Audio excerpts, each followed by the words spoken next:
রূপপুরের তো $500 মিলিয়ন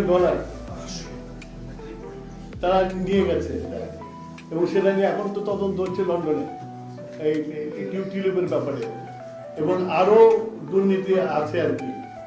তো এইটা হলো প্রাথমিকভাবে আমরা যেটা ই করেছি আর কি।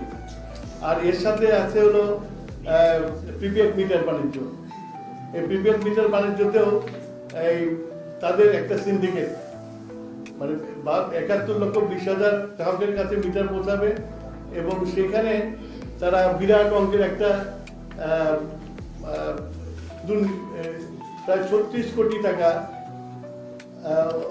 পাচারকৃত অর্থ এখান থেকে নিয়েছে আর কি। আর 1,235 কোটি টাকা অতিরিক্ত খরচ করেছে মাত্র করেছে, এবং এর মধ্যে দুর্নীতি করেছে 617 কোটি টাকা। মিটার সরবরাহ স্থাপন খরচের বাস্তবায়নের ছিল 4,500 কোটি টাকা, সেটা এখন 12,000 কোটি টাকা করেছে। তো এইভাবে তারা একটার পর একটা দুর্নীতি করে বিদ্যুৎ খাতকে মোটামুটি ভাবে একটা এখন ভোগলা করে দিচ্ছে, কিছুই নেই আর বিদ্যুৎ খাতে। কমিশন বাণিজ্য করার জন্য গ্যাস বিদেশ থেকে নিয়ে আসছে।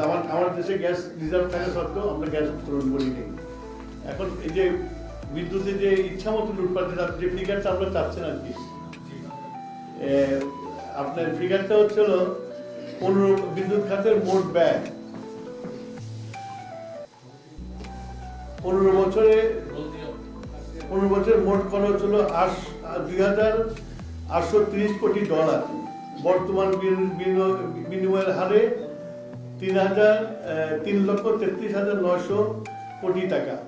ক্যাপাসিটি চার্জে লুটপাট হয়েছে প্রায় 1 লক্ষ কোটি টাকা। ক্যাপাসিটি চার্জের হিসাব 2008 থেকে 9, 2023 থেকে 24 ক্যাপাসিটি চার্জ পরিমাণ আপনার গ্রাফটা দেখতে পারেন কিভাবে উপরে উঠে গেছে। 2008-9 হয়েছে 1,507 কোটি টাকা, 2011-12 হয়েছে 5,000 কোটি টাকা, 18-19 হয়েছে 8,900 কোটি টাকা, 22-23 হয়েছে 17,155 কোটি টাকা। তার অর্থ হলো যে এই যে প্রাইভেট সেক্টরে যে পাওয়ারগুলো দিয়েছে সেই পাওয়ারগুলো চলে নাই এবং তারা এই টাকাগুলো তাদেরকে পেমেন্ট করেছে। এবং এটা হলো আমাদের দেশের মানুষের কাছ থেকে জাস্ট লুট করে নিয়ে গেছে। এবং এদের এইসব পাওয়ার প্ল্যান্টগুলোর বেশিরভাগ মেশিন খারাপ, কিন্তু খারাপ মেশিন এনে টাকা কামাই করে চলে গেছে, যাতে আরো পাওয়ার স্টেশন করা হয়েছে।